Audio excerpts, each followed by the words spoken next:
All right. It is kind of grainy. Let me. Nah, we'll be fine. No, you know what?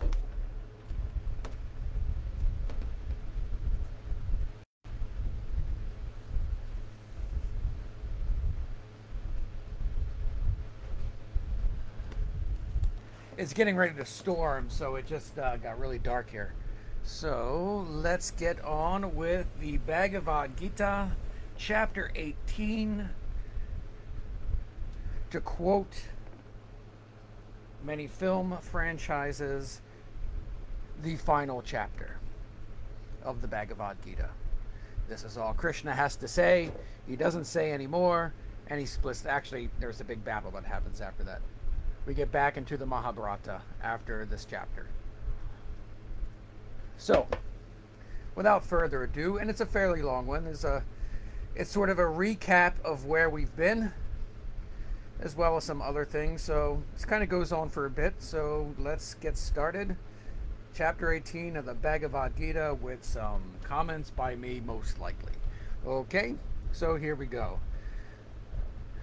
Arjuna speaks. Arjuna says, "O Krishna, destroyer of evil, please explain to me sannyasa and tyaga, and how one kind of renunciation differs from another." And there you are, the first sentence. I guess I have to explain something. So there's two words for renunciation here. There's sannyasa. Oh, actually, by the way, this title in the Sanskrit, or when they put Sanskrit titles on it, this title, chapter 18, is, if memory serves, something like Moksha Sannyasa Yoga. Moksha Sannyasa Yoga, which is, moksha is the word for one of the many words. There's a lot of words apparently in Sanskrit for enlightenment, and moksha is one of them. So enlightenment, whatever that means to you, because I'm not even sure what it means to me, and it's like my focus, and I still don't really know what it means. But enlightenment, sannyasa, which is this renunciation, and yoga, which is yoga. So the union with God through enlightened renunciation, I guess, would be a way we could translate that. I don't know. Moksha Sannyasa Yoga, the yoga of enlightenment renunciation, or the renunciation of enlightenment, or enlightened renunciation, whatever. So we have these two words, sannyasa and tyaga. Sannyasa is like a sannyasi is like a monk. It's a renunciate. It's someone who has given up the world, given up the job, given up the family, given up money and material possessions and material concerns, and has gone off to find enlightenment, living in the woods by himself, or maybe as a part of a monastery with other monks, or living in a cave in the Himalayas, or whatever. There's all kinds of ways to renounce, and that's usually what sannyasa means. It's the person who gives up everything to go find enlightenment, or to go find God, or to go find themselves, or whatever that thing is they're looking for. Tyaga is also renunciation, but it's like renunciation like with sacrifice.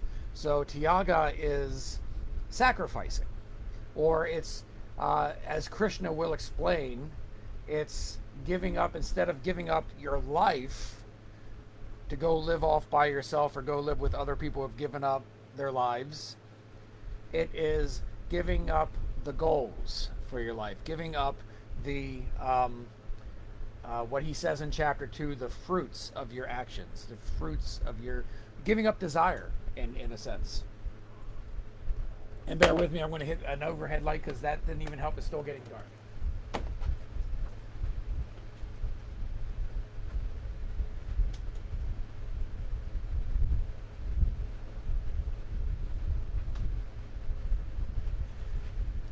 All right, hopefully I'm here to stay from now on. Still grainy though. I guess it's just my camera. I don't know. Okay, so anyway, so Arjuna begins this chapter by asking Krishna, the destroyer of evil, to explain basically the difference between the renunciation of sannyasa and the renunciation of tyaga. Okay, that's all that was. And Krishna answers a lot. I wonder if Krishna's Irish, because man, he is one chatty god, right? He talks a lot. The gift of the gab. So Krishna says, to refrain from selfish acts is one kind of renunciation, called sannyasa. To renounce the fruit of action is another, called tyaga.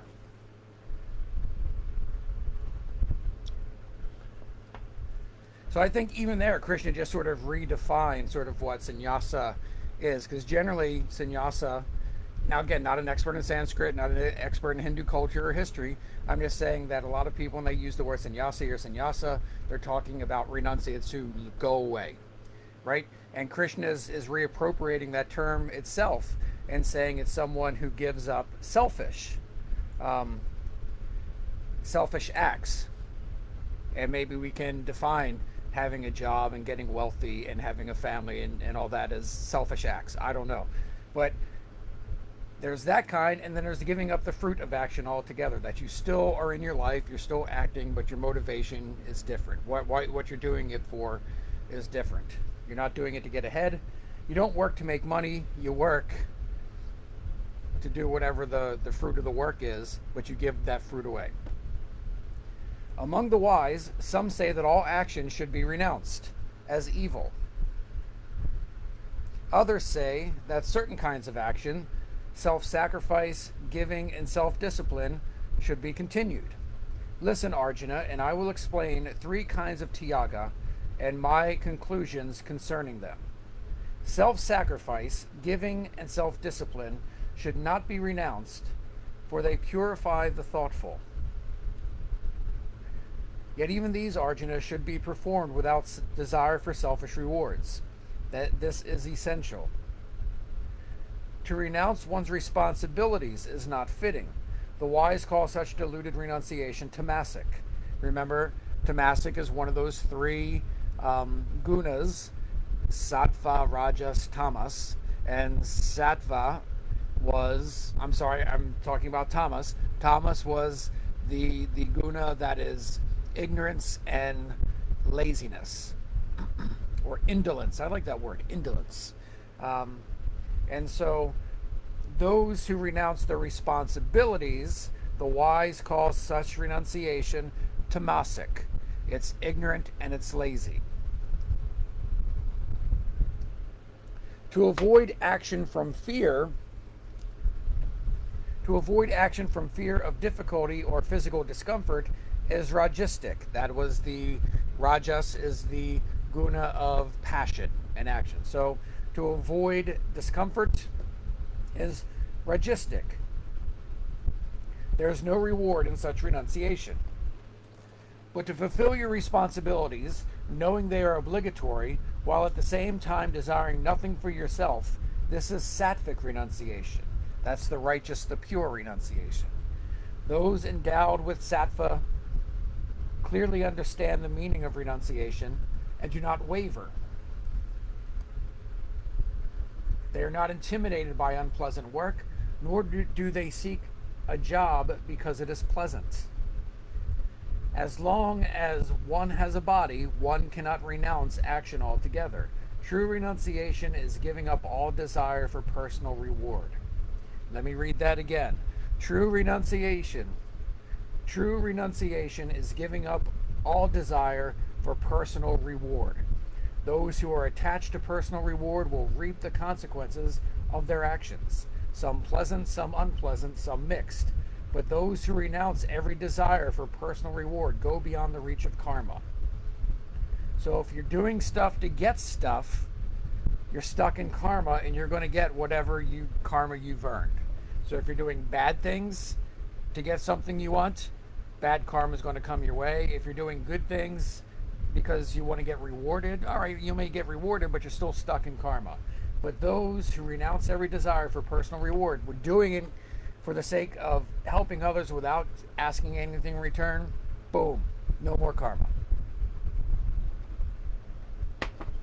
And remember, karma's the problem. Karma and samskaras is what keeps you here on the samsara train, that process of rebirth. So if you move beyond karma, you move beyond rebirth. which is where the enlightened are, right? The enlightened moved beyond rebirth. They no longer have to be born again, not in the Christian sense, but in the literal sense. They don't have to be born again. They don't have to live, get sick, get old, and die over and over and over and over in various kinds of forms. Sometimes an animal, sometimes a human, sometimes a bacteria, sometimes a plant, whatever. You're living and dying over and over and over again.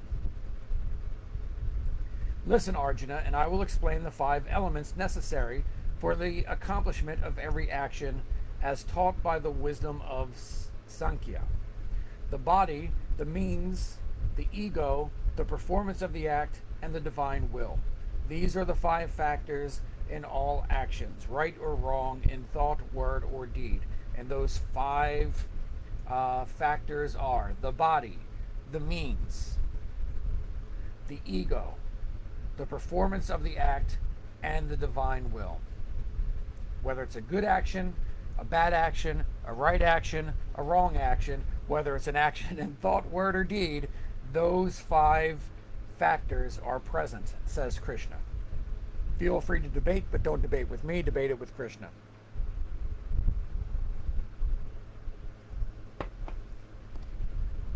Those who do not understand this think of themselves as separate agents. With their crude intellects, they fail to see the truth. The person who is free from ego, who has attained purity of heart, though he slays these people, he does not slay and is not bound by his action.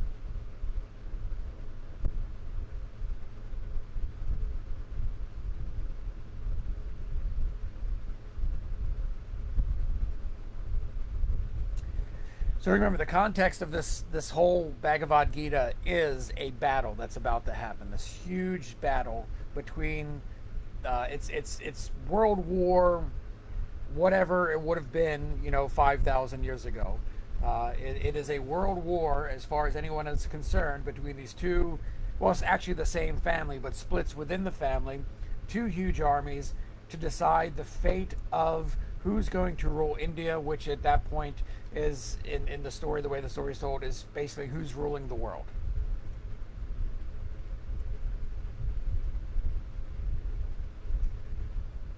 So the context is the battle. Now, the thing, I don't know how I can explain this.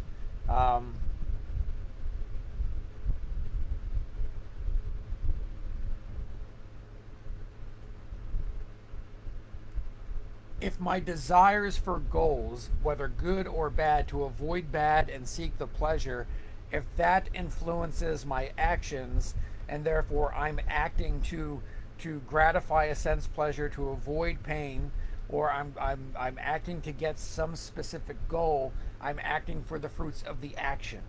And therefore I am bound to the fruits of the action, and I'm bound to the results and the karma that comes in response. Because remember, everything, there's a law in physics. It's one of Newton's laws, his 3rd law of motion. Every action has an equal and opposite reaction. So if I lean against this wall, the wall actually is reacting with equal force, or else the wall would collapse over. If I had greater force, the wall would collapse over. If it was pushing with greater force, it would fall on me. But when I'm pushing it, it's actually resisting at the same. If and so we see it in mirrors, right? Boom. Angle of incidence equals angle of reflection. Everything has an equal and opposite reaction. Just stop there. I'm not going to go off on a thing and get myself lost. Everything has an equal and opposite reaction in physics with motion. Well, some of us would assert that that's true emotionally. That's true spiritually as well, because and you may have had that experience where you were actually in a pretty good mood, and suddenly someone starts screaming at you, and then you suddenly find yourself screaming back. Equal and opposite reaction. You suddenly have their emotional attack onto you has created an equal and opposite emotional attack in response. And with spirituality, we can call this karma, we can call it all kinds of things, whatever you want to call it. If I act with bad will, it's going to create an equal and opposite bad will reaction against me. If I act with goodwill, it's going to create an equal and opposite goodwill reaction back to me. And so a lot of people have just reduced karma to just the sense of, I want to get good stuff, so I will do good things so I get good stuff. And sure, that'll work, or my goal is to have a better life next time. Like my next life, I want to be richer and handsomer and whatever, so I'm going to be good in this life. So I get in my next life, have that all that good stuff come back. I'm going to have an easier life. I'm going to get good. Or as the My Name Is Earl, which was based on sort of the pop culture understanding of karma, what basically reduced it all to do good things happen. Do bad things happen. All right, well, that's an oversimplification, but it's in there, right? It's an equal and opposite reaction. So if I'm acting to get good things, I'm still stuck in karma. That's the point. I'm still stuck in this process of karma. But if I'm giving up the results, if I'm doing the action because the action needs to be done, but I'm giving it up, or if I give the fruits of my actions to God, say like, if I'm going to do whatever I'm going to do, God, I make this action as an offering to you. I give it to you. I give the results to you for you to do whatever you want with them. Now, that reaction, equal and opposite reaction, isn't coming back to me. Therefore, the karma isn't coming back to me. Therefore, I am free from the bonds of karma with that action. And if I do that with everything, then I free myself from creating new karma, while I spend my time burning off old karma, because karma is like a bank account, right? And so it's you're either in a deficit or you're in a positive, and so you're going to burn off your surplus if you're not adding new surplus to it, and you're going to sort of pay for what you owe if you're not adding new debts to it, right? So you're acting without trying to get a reward, which means you're now moved beyond karma. That's what this, I'm sure that didn't clear that up at all. Moral of the story is, if you give up the fruit of your actions, you can't be held accountable for those actions because you're beyond karma, right? It's now God's action. That's what he's saying here, those about the slaying. Because he's talking about a battle, and originally Arjuna, if you remember, was trying to make a moral argument about, isn't it wrong for me to kill my friends and my families who are on the other side, and Krishna is saying, yeah, it's not like that, and we've been talking about this for 18 chapters. And so a person who is free from ego, who has attained purity of heart, though he slays these people, he does not slay and is not bound by his action. He's not bound by the karma of the action. I'm sure that cleared it up. It's as clear as mud now. I'm sorry for going off on that. The problem with the live one is I can't edit it out, so you're stuck with that now. So hopefully some of that made sense. Knowledge, the thing to be known, and the knower. Knowledge, the thing to be known, and the knower. These three promote action. Knowledge, the thing to be known, and the knower. These three promote action. The means, the act itself, and the doer, these three are the totality of action. The means, the act itself, and the doer are the totality of the action. Knowledge, action, and the doer can be described according to the gunas. Listen, and I will explain their distinctions to you. Sattvic knowledge sees one indestructible being in all beings, the unity underlying the multiplicity of creation.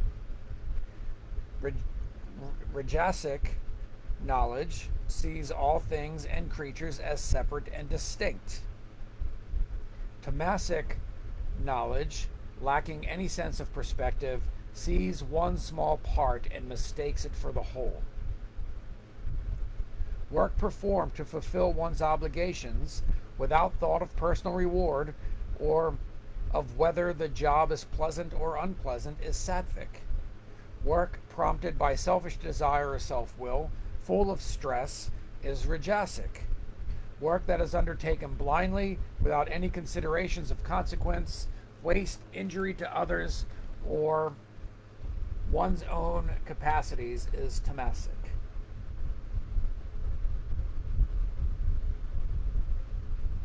Sattvic knowledge sees the unity in everything, the unity that all these different things, the squirrels, the birds, there's a squirrel out there again.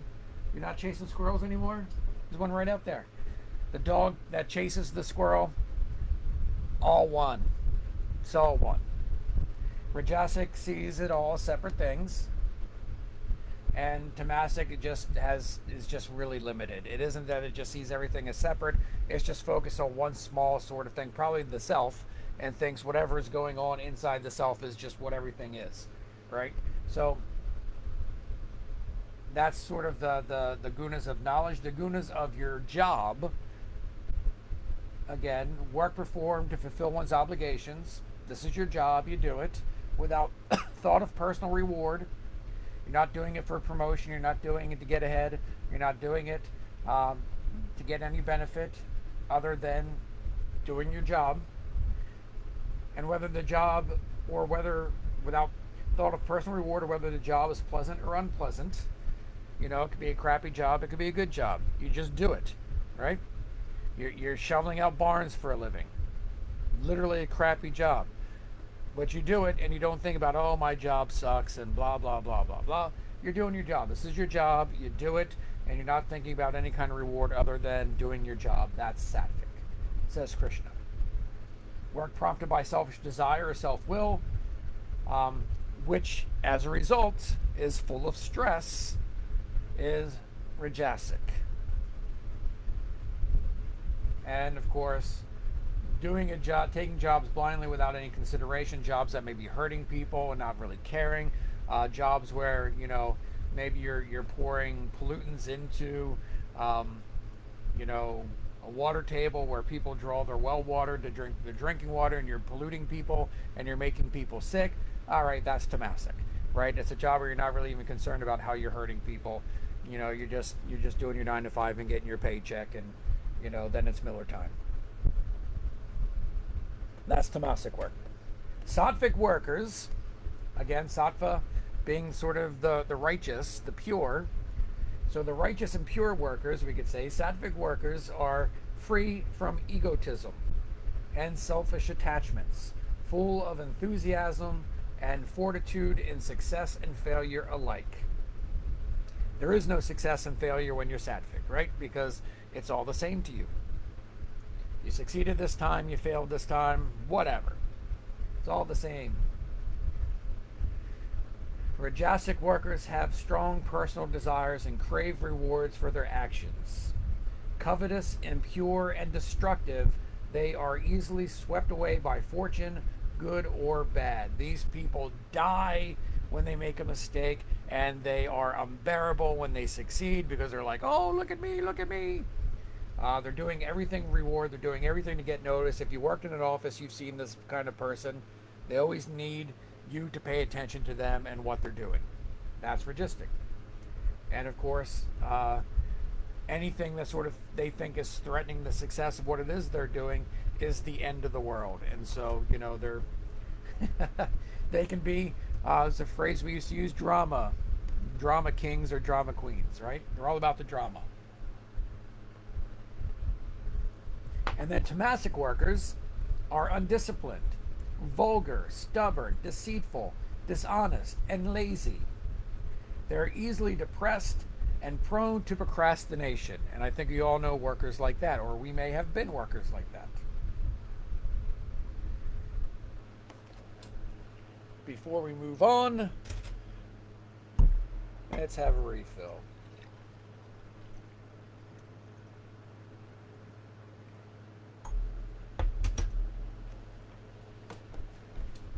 So let's see here. Listen, Arjuna. Krishna's still talking. Listen, Arjuna, as I describe the 3 types of understanding and will.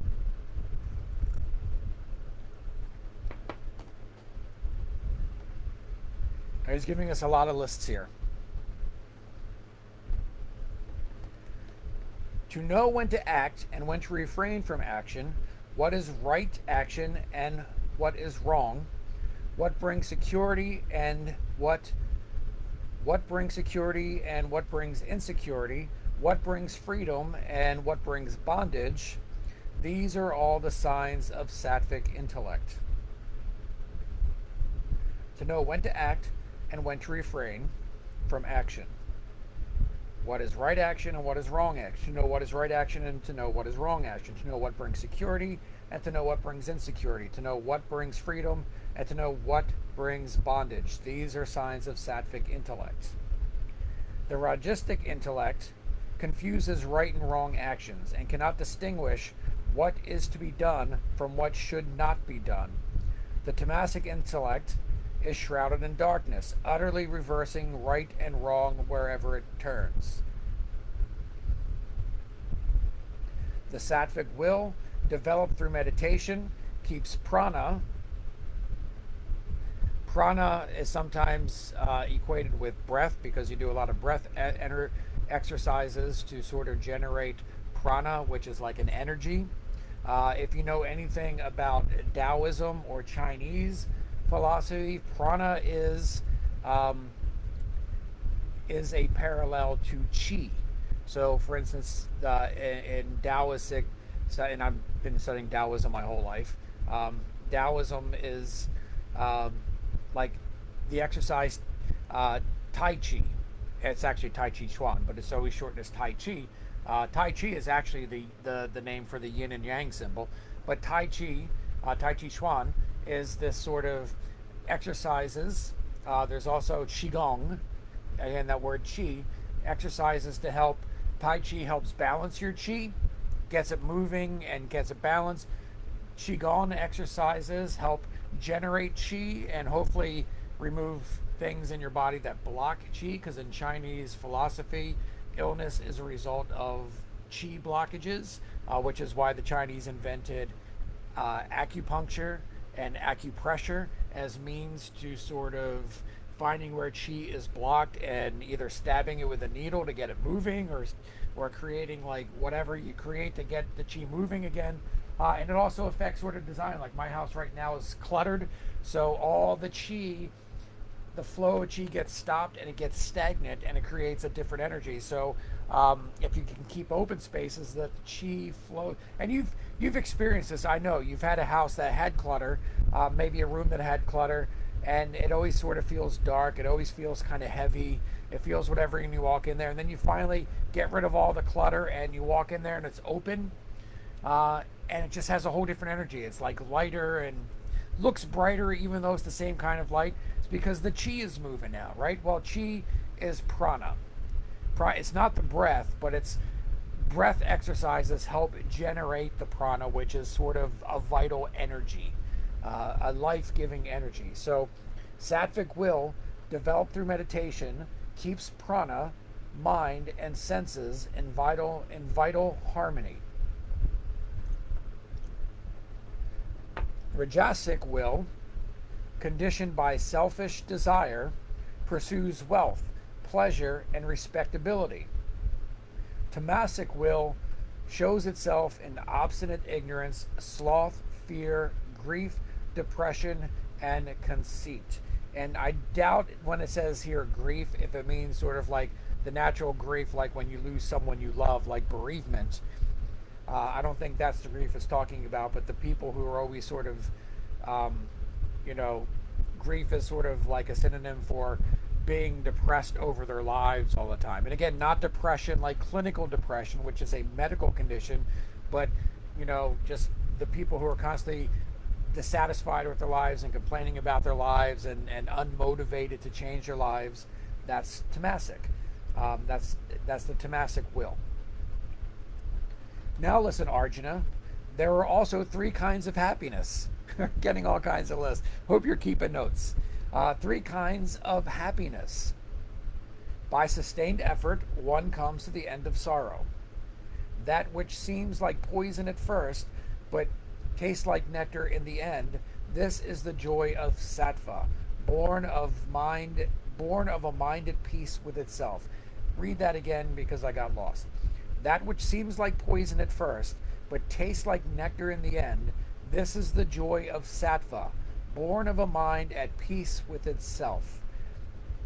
Tastes like poison, but then like nectar. What does that mean? That's something that may seem uncomfortable or unpleasant in the beginning, but becomes pleasant, maybe exercise.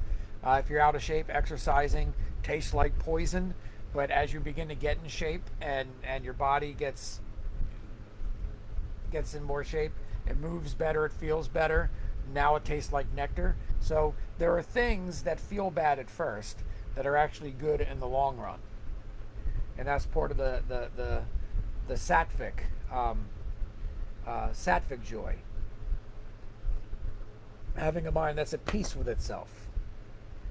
Maybe it's what we used to say back in AA a long time ago, is being comfortable in your own skin. That's sattvic. Pleasure from the senses seem like nectar at first, but is bitter poison, but bitter as poison in the end.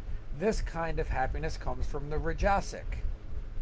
And I know you all know things that you've experienced, things where in the moment, wow, this is great, but over time is not so great. Like, I'm going to an all-you-can-eat buffet, and wow, all this stuff is great. I love this food, I love this food, this is great, oh, this is awesome, and all you can eat. And then maybe a few hours later or the next day, your stomach hurts, you don't feel so good, you may feel sluggish at best, but you may have a stomach ache, you may have other issues that arise. Or you go to a wedding, it's an open bar. Oh, this tastes like nectar. This is awesome. All I can drink. We're having fun. It's a party. Yippee-ki-yay. And then the next morning, I wish I were dead. I'm never drinking again. That's the Rajasic joy. It's fun at first, but man, is it going to bite you in the butt. Whereas sattvic is, it may seem like it's biting you in the butt, but it's actually setting you up for ongoing and enduring pleasure. And let's see here. Those who are tamasic draw their pleasure from sleep, indolence. Hey, there's that word, indolence. They draw their pleasures from sleep, indolence, and intoxication. So maybe I shouldn't use drinking as the example for Rajasic, but it's the idea of, oh, this is great now, and then the next morning you're hungover, it's not so great, right? It's that sort of seeking sense pleasures in the moment, and not understanding or not caring that in the long run this is going to hurt. And those who are tamasic, they're just going to sleep. They're going to veg in front of the TV. I don't know. Both in the beginning and in the end, this happiness is a delusion. Tamasic happiness is a delusion. No creature, whether born on earth or among the gods in heaven, is free from the conditioning of the three gunas. The different responsibilities found in the social order, distinguishing Brahman, Kshatriya, Vaishya, and Shudra, have their roots in this conditioning. And those four things I butchered because I wasn't expecting them are the four castes in the caste system in India. Brahmin, the priestly class, the Kshatriya is the warrior kingly class, the Vaishya are like the merchants and business class, and the Shudra are like the working class. And then under the Shudra are like the untouchables, the people who are the lowest of the low, right? And so these four sort of social castes that help maintain order have their ties to the gunas as well. But every creature, whether born on earth or among the gods in heaven, is free. No creature, whether born on earth or among the gods, is free from the conditioning of the three gunas. The gunas affect everything. It's a part of Prakriti.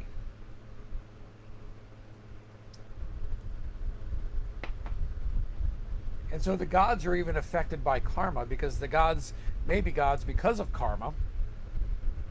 They're gods in this universe because in the last universe, they may have done so well and earned so much good karma that they become gods in this universe. But two things about being gods in this universe. One is gods still die just like everything else dies. They just have longer lives. So if you live the whole life of the universe, if you're here at the beginning of the universe and you die at the end of the universe, and the universe goes on for billions and billions of years, from our human point of view, they live forever. But even the gods die because everything has to die. The gods are still part of samsara as well.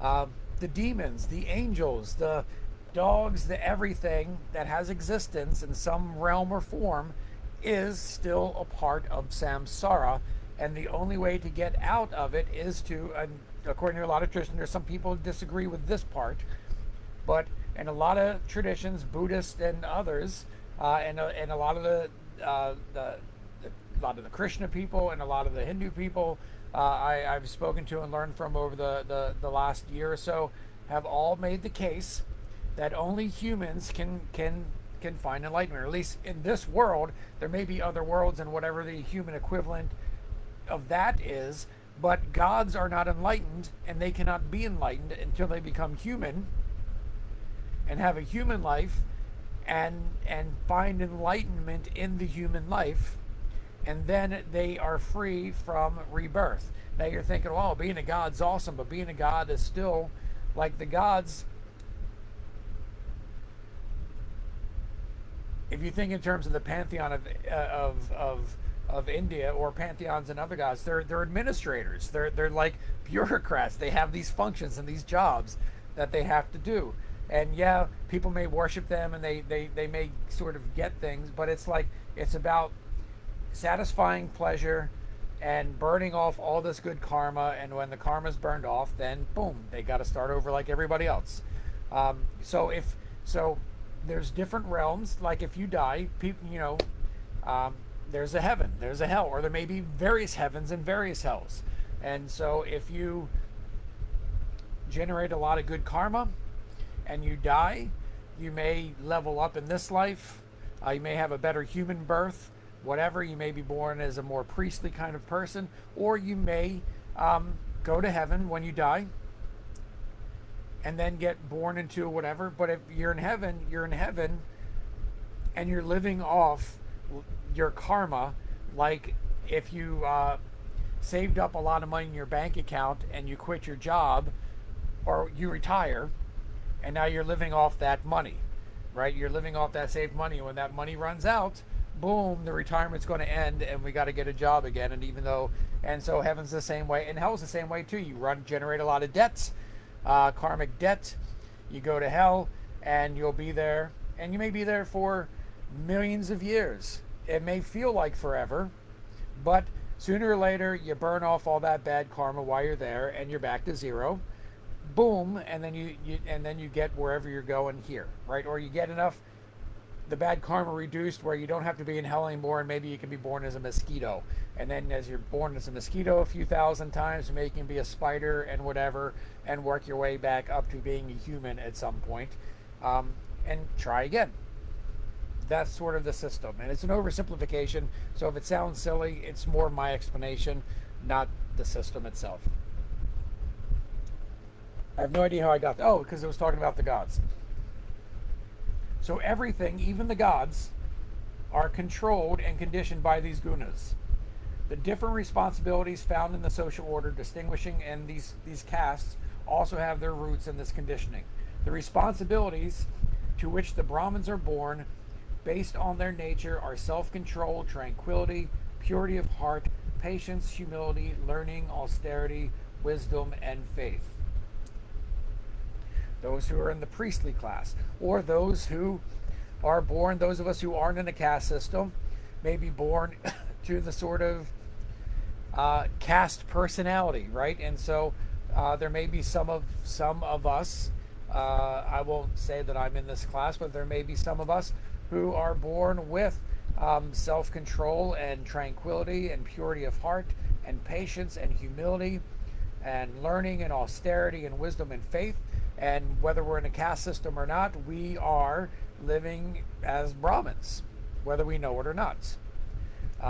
We are sort of emotional and sort of existential Brahmins. The qualities of the warrior ruling caste, based on their nature, are courage, strength, fortitude, dexterity, generosity, leadership, and the firm resolve to never retreat from a battle. The occupation suited for Vaishya, the merchant sort of class, are agriculture, dairying, I guess that's having like a dairy farm or being a dairy farmer, and trade. The proper work for Shudra is service. So, the working class, the waiters, the waitresses, the bus boys, the ditch diggers, the people, I don't know, maybe carpenters, whatever, people who work for a living, they're serving, and so that's the Shudra. And so you can have a personality that's geared towards service. You can have a personality that's geared towards business. You can have a personality that's geared towards, say, leadership. And you have a personality that's geared towards prayer, worship, maybe academics, whatever you want to think of. So it plays out sort of even in non-caste system cultures. That's my case that I'm making right there. I haven't thought about it that much, so don't read too much into it. Let's not make that a thing. By devotion to one's own particular duty, everyone can attain perfection. Let me tell you how. By performing one's own work, one worships the Creator who dwells in every creature. Such worship brings that person to fulfillment. By devotion to one's own particular duty, everyone can attain perfection. Let me tell you how. By performing one's own work, one worships the Creator who dwells in every creature. Such worship brings that person to fulfillment. God is in everything. Doing your work worships the God that is in everything. So if you're serving others, you're serving God. If you're helping others, you're helping God. If you're hurting others, you're hurting God. If you're attacking others, you're attacking God, because God is no less in those things, those creatures, than God is in you. And God is no less in you than it is in any other person or creature. And I say creature because God is no less in the cows and the pigs and the dogs and the birds and the squirrels and the flies and the bees than is in you. Everything that exists, Hari Om Tat Sat, everything that exists is a manifestation of God. Because everything that exists, exists, and God is existence itself. So everything that exists must have existence, and by virtue of having existence, it must have God, who is existence. QED, perhaps.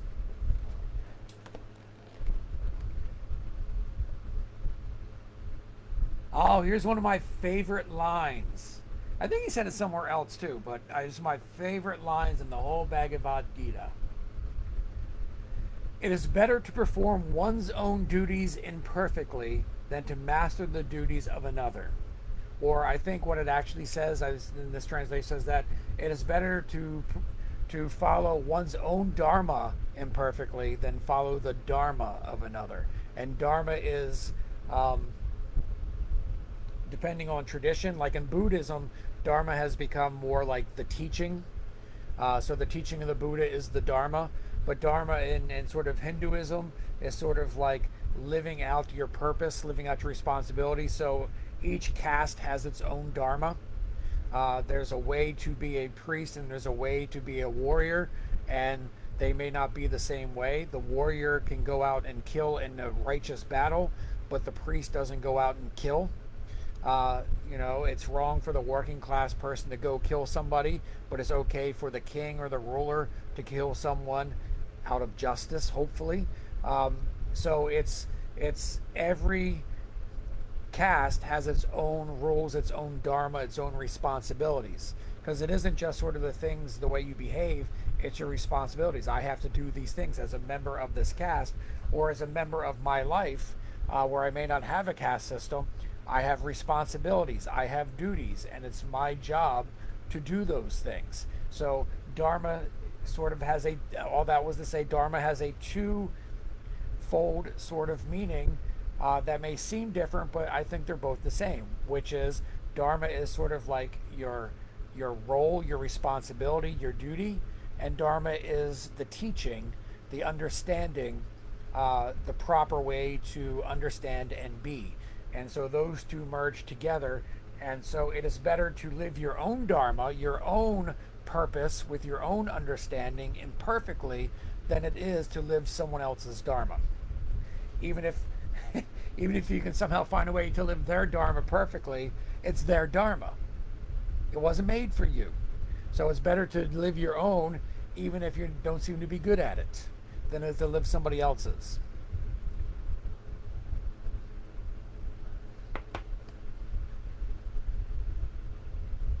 So it is better to perform one's own duties imperfectly than to master the duties of another. By fulfilling the obligations he is born with, a person never comes to grief. No one should abandon duties because he sees defects in them. Every action, every activity is surrounded by defects as a fire is surrounded by smoke. Hey, look, everything, doesn't matter what your job is, how groovy you think you're, like, oh, it'd be great to be president.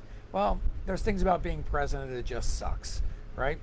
And there's things about maybe being a ditch digger that the president would like to be able to do that the president can't have. I know, like, for instance, I grew up in a restaurant that the family owned the restaurant, but I grew up working in this restaurant. And, there's advantage about working in a restaurant. You're not going to starve.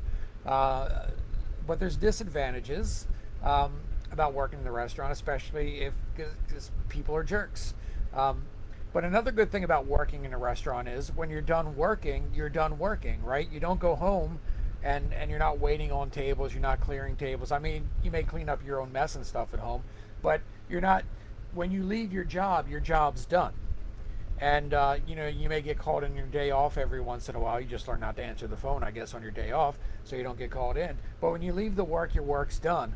But when you get other jobs that are, like, better, the job never ends. Like my job with hospice, I'm on call right now, for instance. So I'm still potentially working. Like, I'm not working, but I could get called any second to work. Or I leave the office at 5 o'clock. I may be done, but someone may call me having a crisis. Someone at work may call me. They need me to do this. When I get home, get on the computer and do that. So there were things I hated about working in the restaurant, but one of the things I liked was when you were done, you were done. There were things I hated about, like, jobs I had when I was younger and in college, or doing sort of jobs that were so-called dead-end jobs or crappy jobs. But the point is, you did them, you got paid, and when you were done, and your time off was your time off for you to enjoy, as opposed to better jobs or more professional jobs where your time off, you may get it or you may not. Like those of you who work in churches as clergy, I know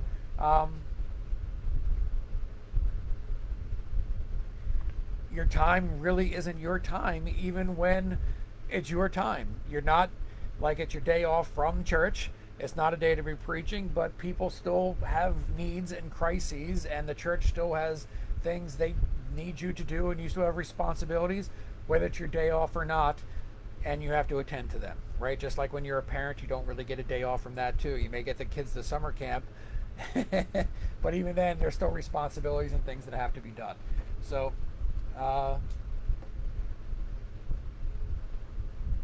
so no one should abandon his duties because he sees defects in them. That's the point. Every job sucks.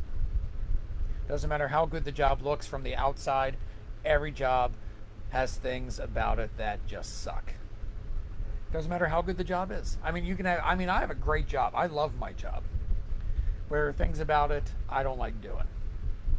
And this is the way it is, but if I'm going to get the rest of the job that I like doing, I got to find a way to do these things that I don't like doing. Because every action, every activity, every job is surrounded by defects as fire is surrounded by smoke.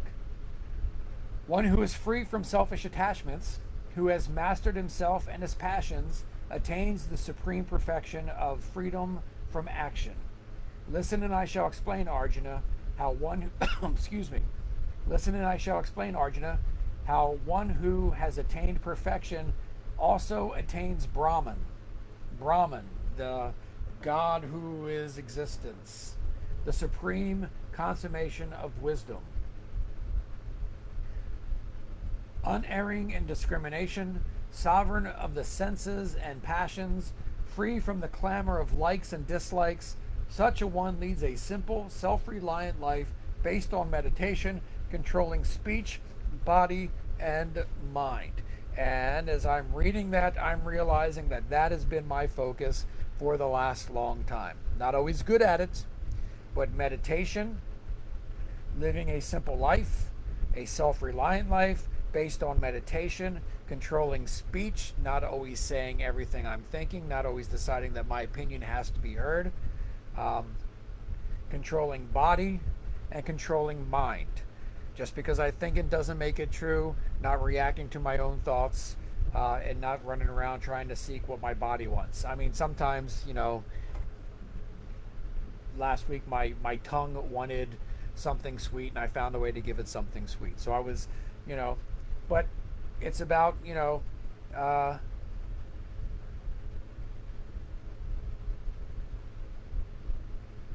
moving in that direction, I guess. Progress, not perfection, as we say. Free from self-will, aggressiveness, arrogance, anger, and the lust to possess people or things. They are at peace with themselves and others and enter into the unitive state of oneness.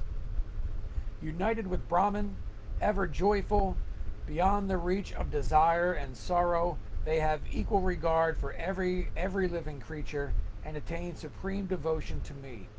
By loving me, they come to know me truly. Then they know my glory and enter into my boundless being. All their acts are performed in my service, and through my grace they win eternal life. Make every act an offering to me. Regard me as your only protector. Relying on interior discipline, meditate on me always. Remembering me, you shall overcome all difficulties through my grace.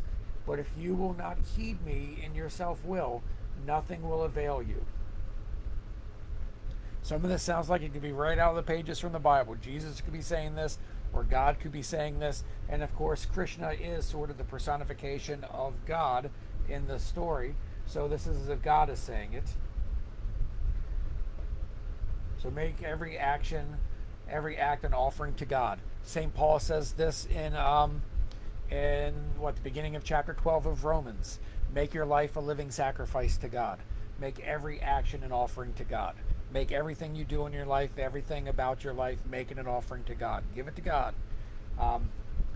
Give your need to be right. Your these things over here, the self-control, body, mind, and speech, your aggressiveness, your arrogance, your anger, all these things, give them to God as sacrifices. Let God kill them. Kill them on the altar to God. Make every act an offering to God. Regard God as your only protector. Relying on interior discipline, meditate on God always. Remembering God, you shall overcome all difficulties through God's grace. But if you will not heed God in your self-will, nothing will avail you. If you egotistic, now he's talking to Krishna specifically, but talking to us because life is a battle. If you egotistically say, I will not fight this battle, your resolve will be useless. Your own nature will drive you into it. Your own karma, born out of your own nature, will drive you to do even that which you do not wish to do because of your delusion. So Krishna once more reminds Arjuna that Arjun is like looking at this battle way back in chapter 1, and he's like, I didn't ask for this. And Krishna reminds him throughout the Bhagavad Gita, you may not have asked for this, but you have chosen this. I know what? Because he has chosen this through his past actions. Everything he ever thought, said, and did led him to that battlefield. In this current life and in all the lives he had before, led him to that spot. Just like everything you ever thought, did, and said has led you to exactly where you are right now. So Krishna says, even if you decide you're going to run away from this battle, you can't run away from this battle. Karma has brought you to the battle. Your own nature will make you go back and fight. There's no running away from this. And so even if you decide, which is why, I don't know, another aside, but so it's not like if I decide oh, maybe it's my karma to have this thing happen to me, I can't avoid it from happening to me because my nature is going to always create the conditions sooner or later where it's going to happen. Like I like saying all the time, it's sort of my sort of little bumper sticker is, I said it today as a matter of fact with my yogi friends. Hey, it's karma. If it's karma, nothing can make it. If it's not karma, nothing can make it happen. And if it is karma, nothing can make it not happen. Right? It's karma. And it's not the same as fate, because fate is something that happens to you regardless of you. Karma is what happens to you because of what you did. You choose your karma based on your present thoughts, your present actions, your present words, whatever, because speaking is also an action. Thinking is an action. So based on your present actions, you are choosing your future life. And if you're choosing selfishness, you are choosing the response you're going to have in the future. If you're choosing these things that Krishna has been talking about, you're choosing God and living with God and being united with God. And if you try to fight where you are, you're still going to end up where you are. Nothing's going to keep you from it. It's like I decided, last year I got a position where I didn't have to be a chaplain anymore, and I could just focus on bereavement, which is what I really like.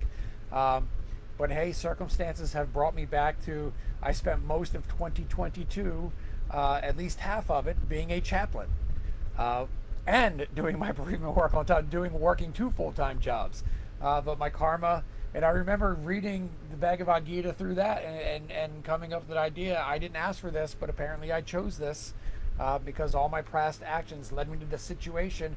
And yeah, other people were doing their actions, but it was all balanced in such a way that even the people who are living their independent decisions and generating their own karma and living their own karma, it's affecting me in a way that is playing out my karma, right? It's all somehow connected. God knows how to, I always say God's like a juggler. He has all the balls in the air. He knows where to put them. The Lord dwells in the hearts of all creatures, even this fly that's in my face. The Lord dwells in the hearts of all creatures and whirls them round upon the wheel of Maya. Maya is that which is not true, the illusion, the delusion of life. The Lord dwells in the hearts of all creatures and whirls them around upon the wheel of Maya. Run to him for refuge with all your strength, and peace profound will be yours through his grace. That sounds like it'd be in the Bible too. Oh, and also there's this thing here. I'm sorry, just to back up, because this is in the Bible, where he says, your own karma, born of your own nature, will drive you to do even that which you do not wish to do because of your delusion.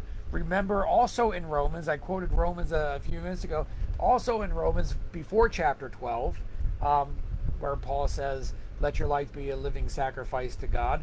He talks about it, in chapter 4 or chapter 5 or somewhere around there. He talks about, uses that famous phrase, I do what I want to do, I do not do, and what I do not want to do. And that, what is this but sin acting within me? Well, Krishna is saying, yes, Paul can say that, and it's true, but in the context and the culture of Paul's world, that word becomes sin. And although we make sin this moralistic thing, like it's the bad thing within us, and making him do what he doesn't want to do and not do what he does want to do, um, it's karma. You know, Paul could have easily said, that which I do, I do. That which I want to do, I do not do. And that which I don't want to do, I do. What can that be in me? But what can that be but karma working out within me? Or what can that be but my samskaras, my deep ingrained habit patterns? Because karma and samskaras go together. So our actions, the actions we keep doing, where grooves in our minds or in our consciousness, and we keep playing out those actions. Just like if I put the old-timey record players where you had a record, those of you who are old like me remember vinyl, you put the needle in the groove and the needle just follows the groove and plays the music. Well, that's the samskara and the karma, which is what's being talked about here. So Paul, I would make the case, is talking about karma and samskaras. He just uses the word sin because that's his cultural vocabulary for it. Whereas in India, they don't, I mean, there's things that get translated as sin, but it's like doing wrong and things like that. It isn't the same as sort of sin, because sin just isn't doing wrong. It's something different than that. It's bigger than that. It's more sort of complete and profound than that. And it is akin to the combination of karma and samskara. So Paul is talking about in Romans, whether he knows it or not, or whether you want to accept it or not, he's talking about karma and samskaras. And what Krishna is talking about here is what Paul was talking about there. That which I want to do, I don't do. That I don't want to do, I do. What is that but sin or samskaras or karma playing out and working within me, driving me to do the stuff regardless of my intentions? Which is what Krishna is saying here. Even if you decide out of the matter of your ego, because the ego is the one deciding, I want to do this, I don't want to do that. But the karma and the samskaras and the gunas are playing out regardless. Even if you egotistically say, I will not fight this battle. See if you hear Paul in this now, because I just told you about Paul. Even if you decide, I will not egotistically say, I will not fight this battle, your resolve will be useless. Your own nature will drive you into it. Your own karma, born of your own nature, or your own samskaras, will drive you to do that even which you do not wish to do because of your delusion. The Lord dwells in the hearts of all creatures and whirls them around the wheel of Maya. Run to him for refuge with all your strength, and peace profound will be yours through his grace. I give you these precious words of wisdom. Reflect on them and then do as you choose. These are the last words I shall speak to you, dear one, for your spiritual fulfillment. You are very dear to me. But I like this, 63. Back on verse 63, he says, I give you these precious words of wisdom. Reflect on them and then do as you choose. He's not saying do this. He's saying, hey, I told you. I gave you the teaching. Just like Jesus could say this. I gave you the teaching. I gave you the gospel, or the dharma of Christ, the gospel of Christ, whatever, the truth that is Christ. I gave you the truth. I told you how to live. I told you what to do. I told you how to understand this stuff. Reflect on it. And then do it or don't do it. It's up to you. And the Buddha will say something like the same thing, although the Buddha will say, look, do it. You find the benefits. Don't do it. No one's going to punish you for not doing it, but you will suffer, because not doing it leads to suffering. And doing it leads to freedom from suffering. So do it and be free from suffering, or don't do it. You're not going to be punished or rewarded for doing it or not doing it. But you are going to either be free from suffering or continue suffering, whether you do it or don't do it. And so Krishna says, he doesn't say that part, but he says, hey, I told you. Think about it and make your own decision. I mean, that's fair, right? Be aware of me always. Adore me. Make every act an offering to me. and you shall come to me. This I promise, for you are dear to me. Abandon all support and look to me for protection. I shall purify you from the sins of the past, and do not grieve. Again, I just said that there's a word sins here, and there it is. Boom, word that gets translated sins. I will purify you from all the misdeeds or wrongdoings of the past. But sin, in the Western Christian sense, even though it's sometimes reduced to just that, is actually more than that. It's a force that compels. It's not just doing. Sin is more like a sickness that manifests in symptoms. It's not willful disobedience and willful decisions to break rules and break laws.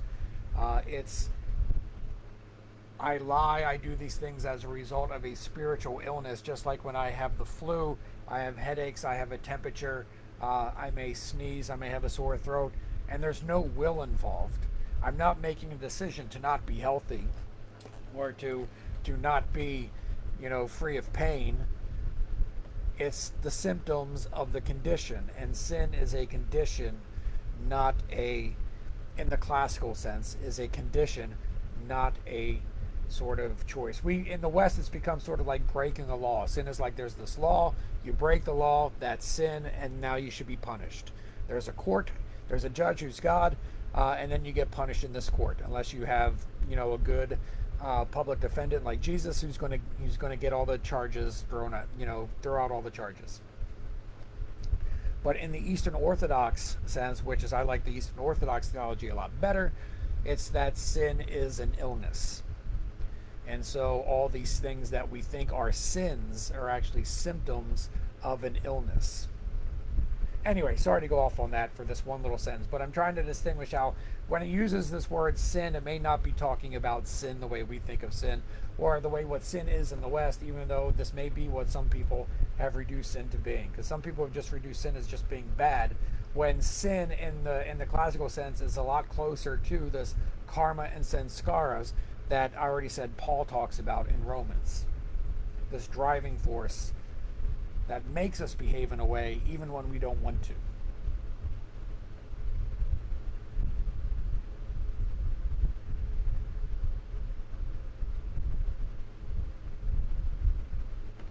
And I'm sorry, I got so caught up on sins, just make sure that I shall purify you from all the sins of the past. Do not grieve. Do not share this wisdom with anyone who lacks devotion or self-control, lacks the desire to learn, or scoffs at me. Those who teach the supreme mystery of the Gita to all who love me, those who teach the supreme mystery of the Gita to all who love me, perform the greatest act of love. They will come to me without doubts. No one can render me more devoted service. No one on earth can be more dear to me.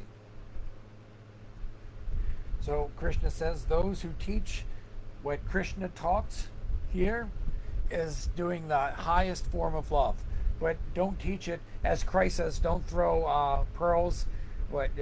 Don't throw your pearls before swine, because the swine don't care, and when they realize it's not something they can eat, they turn on you and will rip you to pieces.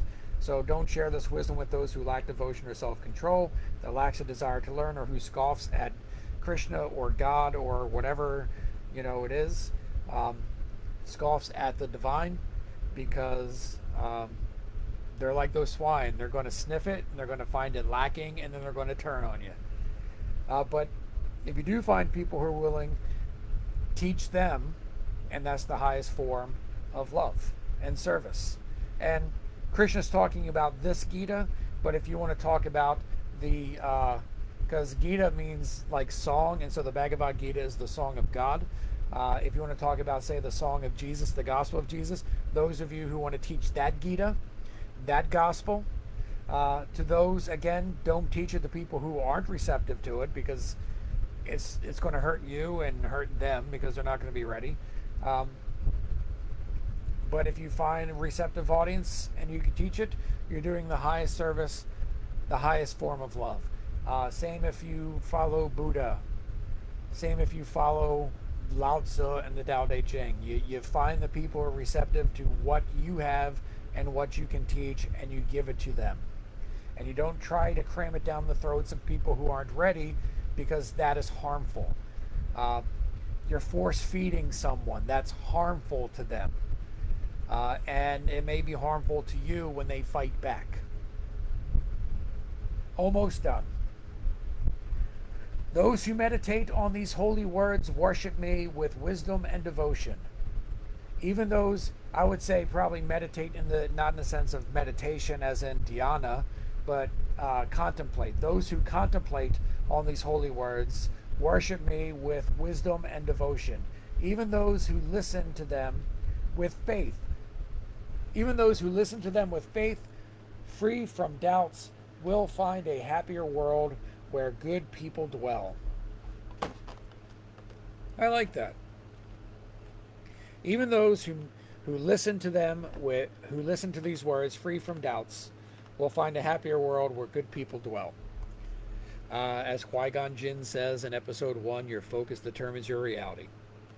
So, if you're focused on negativity, you're going to see negativity. And if you start focusing on good things, you're going to see good things and good people everywhere. Have you listened with attention? Are you now free from your doubts and confusion?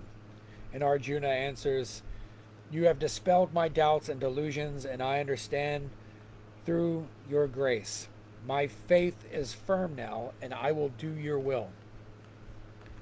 And then Sanjaya, who is the one who's actually narrating all this, remember Sanjaya back in chapter 1, who was narrating all this to the king, who was given sort of this yogic power to sort of eavesdrop on this conversation, even though he was somewhere else, and reported to the king. He sort of he brings the conclusion of this. This is the dialogue I heard between Krishna, the son of Vasudeva, and Arjuna, the great-hearted son of Pritha. The wonder of it makes my hair stand on end. Through Vyasa's grace, I have heard the supreme secret of spiritual union directly from the Lord of Yoga, Krishna himself, the Lord of union with God, Krishna himself. Whenever I remember these wonderful holy words between Krishna and Arjuna, I am filled with joy. And when I remember the breathtaking form of Krishna, I am filled with wonder, and my joy overflows. Everywhere the divine Krishna and the mighty Arjuna are, there will be prosperity, victory, happiness, and sound judgment. Of this I am sure. Thus ends the words of the Bhagavad Gita, all 18 chapters, all these over 4 months of readings, 4 months of mostly Saturdays. I hope this has been enjoyable to you. I know I got a little long-winded on this one, but hopefully some of this has been helpful or enjoyable. If you like this, feel free to share it, like it, share it. If you're watching this on YouTube, like, share, and subscribe so you see other videos as well. Okay? Hariom Tat Sat. Peace out.